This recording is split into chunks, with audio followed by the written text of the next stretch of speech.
Lesko from Arizona.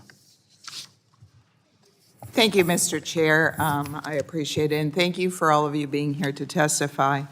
I'm a strong supporter of H.R. 4045, the Hydropower Clean Energy Future Act, and quite frankly, I think it's long overdue. Hydropower is very important in Arizona's economy. I represent portions of Phoenix and suburbs of Phoenix. I think it's important for Arizona's grid reliability and low electricity prices. It is the largest source of renewable, dispatchable energy that contributes to system stabilization on par with natural gas and coal. It also provides flood control and agricultural irrigation. Hydro in Arizona accounts for 10% of our reliable power generation sources.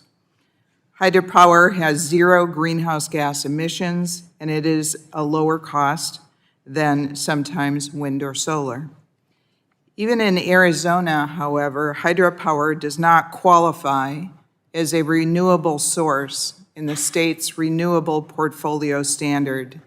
I fought against this when I was in the state legislature, thinking that certainly water is renewable and clean and should be defined as renewable. However, the people that wanted to push just solar and wind opposed it, and they won out. So, to Mr. Lee Ashley, what do you think the logic is that excludes hydro in some of our state's renewable energy standards? Thank you for the question. The federal government does include hydropower in its objectives for carbon-free electricity, and so we very much feel that hydro is appropriately part of that renewable carbon-free mix for the federal government. Thank you.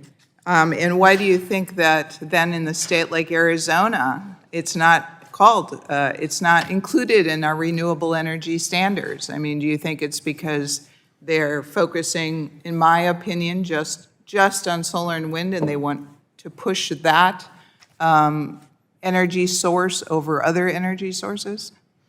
I can't speculate. I don't know the particular dynamics in a state, but again, at the national level, the federal government, we do include hydro as part of our carbon-free electricity objectives. Thank you. Mr. Hairston, hydropower currently accounts for approximately 6.7%, 80 gigawatts of generation capacity in the United States. But there are roughly 80,000 non-powered dams in the United States. How much capacity could be developed by adding generating capacity to these existing non-powered dams? Thank you for the question. Quite honestly, I couldn't give you a number in terms of the amount of megawatts that could be employed. It's a vast number of units, so I just don't have that with me right now. Would you agree that it's probably a smart idea to start using hydroelectric generation on some of these dams that don't use it now? I'm a huge proponent of hydroelectricity, obviously.